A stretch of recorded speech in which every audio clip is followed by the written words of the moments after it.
Per poco meno di 300.000 pensionati veneti, luglio è sinonimo di 14ª. Stando alle stime dello CGIL Veneto, il sindacato dei pensionati, circa 2/3 dei riceventi incasseranno la 14ª piena, che varia tra i 437 e i 655 euro, mentre i rimanenti riceveranno una somma ridotta, compresa tra i 336 e i 504 euro.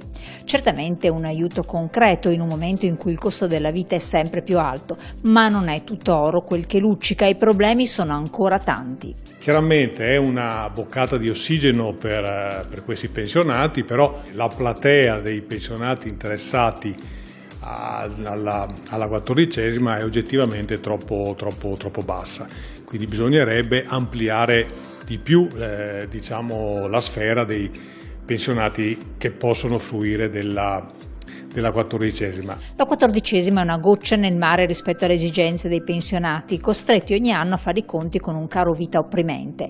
Per dare l'idea, oltre il 40% degli ultra 65 anni veneti riceve dall'INPS una pensione inferiore a 1.100 euro, una somma che spesso non riesce a coprire tutte le spese necessarie per sopravvivere, e lo scorso anno in Veneto il pensionato medio ha sborsato circa 350 euro al mese per prodotti alimentari che devono essere sommati a 870 euro mensili per coprire i vari costi dell'abitazione, spese destinate ad aumentare almeno del 10% nel 2025.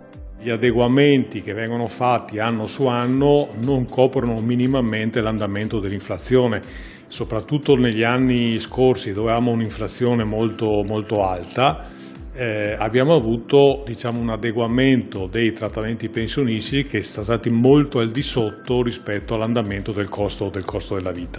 Le famiglie, anziani compresi, hanno sempre più difficoltà a rientrare nelle spese. Le conseguenze sono evidenti: molti pensionati sono costretti a ridurre i propri consumi e in alcuni casi anche a rinunciare alle cure mediche per paura di non arrivare a fine mese.